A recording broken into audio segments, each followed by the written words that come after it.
Okay okay so guys आपका एक बार ही फिर से स्वागत है। आई सॉ माई सेल्फ के एक और एपिसोड में। और भाई देखो, वन पीस की दुनिया हो या एनिमे की कहीं भी दुनिया हो, भाई सारे के सारे जो एनिमे है ना वो एक अलग ही पीक पर चल रहे हैं। कभी सोलो लेवलिंग पे लड़ाई हो जाती है, कभी वन पीस में लड़ाई हो जाती है, और ना जाने दुनिया में क्या कुछ हो रहा है। लेकिन फिर भी यार एक फाइट ऐसी है जिसको पूरे एनिमे वर्ल्ड की दुनिया देखना चाहती है। एक स्वॉर्ड फाइट ऐसी है जो एनिमे फैन तो देखना ही चाहते हैं, वन पीस के फैन भी देखना चाहते हैं, बल्कि दूसरे फैन भी देखना चाहते हैं जो कोई और एनिमे देखते हैं। तो भाई वो फाइट कौन सी है? मेरे थंबनेल से आपको समझ तो आ ही गया होगा। भाई वो फाइट है जोरो वर्सेस ड्रैकुला मीहॉक के बीच में।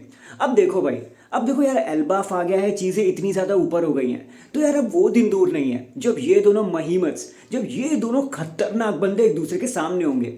लेकिन वो नज़ारा देखने लायक होगा, वो नज़ारा इतना खतरनाक होगा कि भाई कमज़ोर दिल वालों के लिए वो फाइट होने भी नहीं वाली। हमने देखा था ना कैसे वन पीस की कुछ लड़ाइयाँ एक दो दिन चलती आ रही थी, दो दो तीन तीन मतलब एक दो तीन तीन हफ्ते चल जाती थी, मतलब उनके बार बार एपिसोड्स आते रहते थे। और वैसी कुछ फाइट हमें ये भी देखने को मिलेगी। न जोरो हारने को तैयार, न मीहॉक हारने को तैयार, एक क्लैश ऑफ टाइटन जैसा देखने को मिलेगा। मजा आ जाएगा ये फाइट देखने में। लेकिन फिर भी सवाल तो ये है कि ये फाइट होने भी कब वाली है। अब हम एल्बाफ की दहलीज पे आके खड़े हो चुके हैं। इसके बाद हम अच्छे से जानते हैं कोई हॉट नहीं होगा, हमें सीधा लास्ट टेल देखने को मिलेगा और वो फाइनल डेस्टिनेशन है हमारे वन पीस की। तो क्या ये फाइट ऐसी रह जाएगी, हमें देखने को नहीं मिलेगी? ऐसा तो नहीं है। उसका मतलब साफ है कि आज नहीं तो कल ये फाइट होने वाली है। तो इस बने रहो इस वीडियो में मेरे साथ, क्योंकि मैं आपको बताने वाला हूँ ये फाइट होगी कब, कहाँ पर टेक प्लेस करेगी, और फिर इसका विनर भी कौन सा होने वाला है। तो चैनल को अभी लाइक एंड सब्सक्राइब कर दो अगर आप जोरो लवर हो तो। चलो चीज़ें शुरू करते हैं। तो भाई सबसे पहले तो आप ये समझ लो कि अगर आपको लगता है कि यार ये फाइट 2 दिन में हो जाएगी, अभी कल में देखने को मिल जाएगी, तो भाई ऐसा कुछ नहीं होने वाला। ओडा भाई खुद भी ये चीज़ जानते हैं कि भाई शैंक्सा नन से भी ऊंची चीज़ अगर कोई चल रही है तो वो यही दो बंदे हैं। सब लोग इन दोनों को लड़ते हुए देखना चाहते हैं, ऑल द वे फ्रॉम बाराती। अब देखो यार, इनके फेस ऑफ की बात कर ली जाए तो टोटल 2 टाइम ये फेस ऑफ कर चुके हैं, जहाँ पे एक बार मैच हुआ था और एक बार रिक्वेस्ट मांगी गई थी। देखो पहले तो ये बाराती आंख में नजर आए थे, जहाँ पर जोरो ने सीधा सीधा चैलेंज कर दिया था मीहॉक को।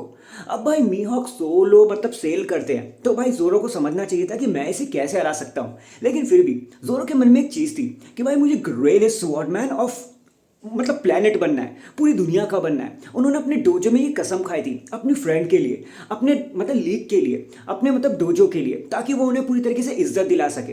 खैर उन्होंने मैच तो कर लिया, लेकिन उसके बाद मतलब मीहॉक ने क्या हिम्मिलिएट किया है, इंसल्ट टू इंजरी भर दी भाई। कुत्ते की तरह मारा उन्होंने जोरो को, यहाँ तक कि उन्होंने अपनी तलवार तक नहीं निकाली, एक छोटी सी वो जो नाइफ होती है ना उसी से ही हरा दिया जोरो के सारे अटैक्स को, यहाँ तक कि उनकी तलवार तक तोड़ दी। उसके बाद अब भाई देखो ये तो होना ही था ना, क्योंकि उस समय जोरो मतलब शुरुआत कर रहे थे तो उनमें जुनून था, जोश था, तो वो लड़ बैठे। लेकिन हमारे मीहॉक भाई शैंक से लड़ाई कर रहे थे, जो भाई आज की दुनिया के सबसे स्ट्रॉन्गेस्ट पर्सन पायरेट माने जाते हैं, जिसे पूरी दुनिया डरती है। ऊपर से मीहॉक भाई सबके सब चीज़ों में निपुण थे, फिर चाहे वो कोई भी हाकी हो, तो भाई उन्हें हारना तो था नहीं। लेकिन उन्होंने बड़ी कुत्ते की तरह जोरो को हराया। लेकिन एक चीज़ देखने वाली भी है कि उन्होंने जोरो की रिस्पेक्ट करते हुए अपनी लेजेंडरी स्वॉर्ड को बाहर निकाला ताकि वो फाइनल ब्लो लगा सके जोरो को। लेकिन उन्होंने जान से उन्हें मारा नहीं, क्योंकि वो खुद भी जानते थे कि भाई जोरो कुछ चीज़ तो होने वाले हैं। फिर हम चलते हैं भाई थ्रिलर बाग पे, जहाँ पर आई गेस थ्रिलर बार की था, जहां पर जोरो वापस गए और जोरो ने बोला, मतलब अपनी चोट के बाद जोरो ने बोला, मीहॉक मैं तेरे हाथ जोड़ता हूँ, मेरे को ट्रेनिंग दे यार, मेरे को समझा कि तू फाइट कैसे करता है। जोरो ने मना की, मतलब मीहॉक ने मना किया। मीहॉक ने कहा कि भाई मैं तुझे क्यों बताऊंगा, मेरे को लगा था कि तू बहुत सच में स्ट्रांग बनने वाला है भाई, बाराती में तेरा जो एटीट्यूड था वो बहुत स्ट्रांग था, लेकिन तू तो भाई भिकमंगा है भाई, तेरे से क्या होगा। लेकिन जोरो उनके पीछे ही पड़ गए और फाइनली हमें दिखाया तो नहीं गया, मतलब वो बैकग्राउंड स्टोरी थी, लेकिन मीहॉक ने कुछ तो सिखाया जोरो को, जिसके बाद जोरो की एक आंख फूट गई और ऐसे हो गए जोरो। लेकिन उसके बावजूद भी उन्होंने अपने आप को काफ़ी अपग्रेड किया।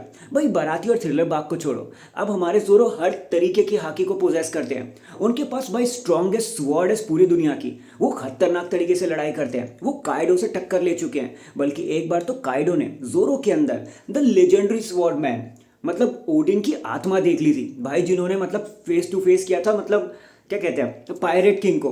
तो भाई खुद लगा लो, जोरो कोई छोटी चीज़ तो नहीं है, वो इस मॉडर्न दुनिया के ओडिन है। अब जब इन दोनों के बीच में लड़ाई होगी तो भाई वो 1-2 दिन की बात नहीं है, कमजोर दिल वालों के लिए नहीं है। अब देखते हैं ये लोग लड़ेंगे कैसे। पर हाँ, पहले आप ये समझ लो कि दोनों सेम लेवल पर तो शायद ही नहीं हो सकते, लेकिन हाँ जोरो ने अपग्रेड तो बहुत खतरनाक किया है। उसके बाद अब देखो यार, हमारे मीहॉक जो है ना वो क्रॉस गिल्ड का पार्ट है, और जो हमारे लूफी है वो पायर मतलब क्या था वो, हाँ हमारे स्ट्रॉ हेड पायरेट है वो। तो भाई देखो यार, स्ट्रॉ हेड पायरेट फंसे हैं एल्बाफ पे, उनकी भाई सीन कहीं और चल रहा है, क्रॉस गिल्ड कहीं और है। तो भाई फिर इनका आमना सामना कैसे होगा? एक ही कंडीशन में इनका आमना सामना हो सकता है, जब क्रॉस गिल्ड पूरी तरीके से चार्ज कर दे हमारे स्ट्रॉ हेड पायरेट पे। जहाँ पर देखो ऑब्वियसली जो हमारे बगी और क्रोकोडाइल है वो तो भाई सीधा सीधा लूफी को अटैक करने वाले हैं, क्योंकि भाई क्रोकोडाइल अभी भी भूले नहीं है कैसे वो 2 बार लूफी से हार चुके हैं। तो वो डायरेक्ट इन्हीं पर अटैक करेंगे। फिर फाइट बच जाएगी जोरो और मीहॉक के बीच में। ये लोग एक दूसरे को मतलब कुत्ते की तरह टक्कर देंगे, और जोरो भी अपने आप को साबित कर देंगे कि भाई मैं तेरे से कम तो नहीं हूँ। लेकिन इस फाइट का एंड क्या होगा? फाइट का एंड आपको क्या लगता है? क्या मतलब जो हमारे मीहॉक है वो अपनी तलवार जोरो को दे देंगे? क्या मतलब मीहॉक अपनी मतलब लास्ट में हार कर जोरो को अपनी तलवार पकड़ा देंगे? क्या ऐसा कुछ होगा? तो देखो यार, इतना तो हम सभी जानते हैं कि जब तीसरा बैटल इन लोगों के बीच में होगा, तीसरा मतलब कन्फ्रंटेशन इन लोगों के बीच में होगा, ऑब्वियसली जीतना तो जोरो को ही है। क्योंकि इन दी एंड भाई हमारे पायरेट क्रू भाई किंग बनने वाले हैं, हमारे लूफी किंग बनने वाले हैं। तो ऑब्वियसली उनको swordsman greatest swordsman of all time होना चाहिए, और वो तभी होगा जब वो मीहॉक को हराएंगे। मीहॉक के जिंदा रहते तो जोरो कभी स्वॉर्डमैन नहीं बन सकते, वो भी ग्रेटेस्ट वाले। तो हम जानते हैं आखिरी फाइट इन दोनों के बीच में ही होगी, जोरो जीत जाएंगे। लेकिन हमें थोड़ा सा ट्विस्ट देखने को मिलेगा। जहाँ पहली फाइट बाराती में जोरो की तलवार टूट गई थी, वहीं पे हमारे जो जोरो है ना वो फाइनली मीहॉक की तलवार को तोड़ देंगे और फाइनली बता देंगे कि भाई मीहॉक तुम्हारा टाइम खत्म। जिसके बाद हो सकता है वो मीहॉक को मारे तो नहीं, क्योंकि भाई वन पीस की दुनिया में मैंने शायद ही किसी को मरते हुए देखा होगा, लेकिन हाँ उन्हें हरा जरूर देंगे। अब आप ये भी सोच रहे होंगे कि भाई मीहॉक अपनी तलवार जोरो को क्यों नहीं दे सकते? तो भाई उसका रीज़न एकदम सिंपल है। जोरो के पास अपनी खुद की स्किल्स है भाई, अपनी खुद की तलवार है जिसके साथ वो पूरी तरीके से निपुण हो चुके हैं। उनको अब किसी और की तलवार की ज़रूरत नहीं है। तो मतलब साफ है, जब भी ये लोग लड़ाई करेंगे भाई पूरी फुल फोर्स में करेंगे। कमजोर दिन वालों के लिए लड़ाई नहीं होगी, ये 1-2 चैप्टर लेगी अच्छे से, और फाइनली जोरो मीहॉक की तलवार को चकनाचूर कर देंगे और बता देंगे कि नया किंग आ चुका है। और जब भी कोई नया किंग बनता है ना, हमको याद रखना चाहिए वो पुराने किंग की लेगेसी को नहीं लेता, वो अपनी खुद की लेगेसी बनाता है। इसलिए मैंने कहा कि जोरो को मीहॉक की तलवार नहीं मिलने वाली, बल्कि वो उसकी तलवार को चकनाचूर ही कर देंगे। और रही बात अब ये बैटल कब करने वाले हैं, तो भाई ज़्यादा दूर भी नहीं है ये सारी चीज़ें, क्योंकि एल्बाफ ऑलमोस्ट अपने पीक पर आने वाली है। और मैं जानता हूँ एल्बाफ अपने पीक पर है, उसके आगे कोई हॉल्ट भी नहीं है।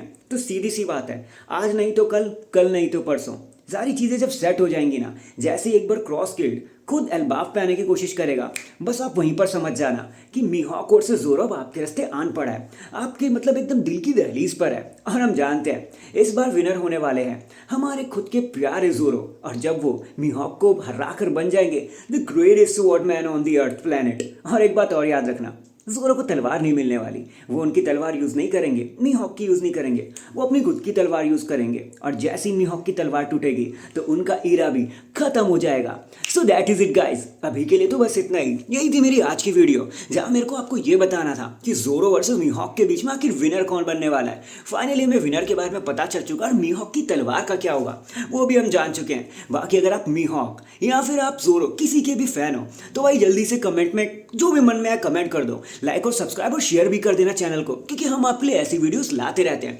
तब तक के लिए मैं मिलता हूँ आपको किसी और अपडेट के साथ। तब तक के लिए अपना ख्याल रखें, खुश रहे।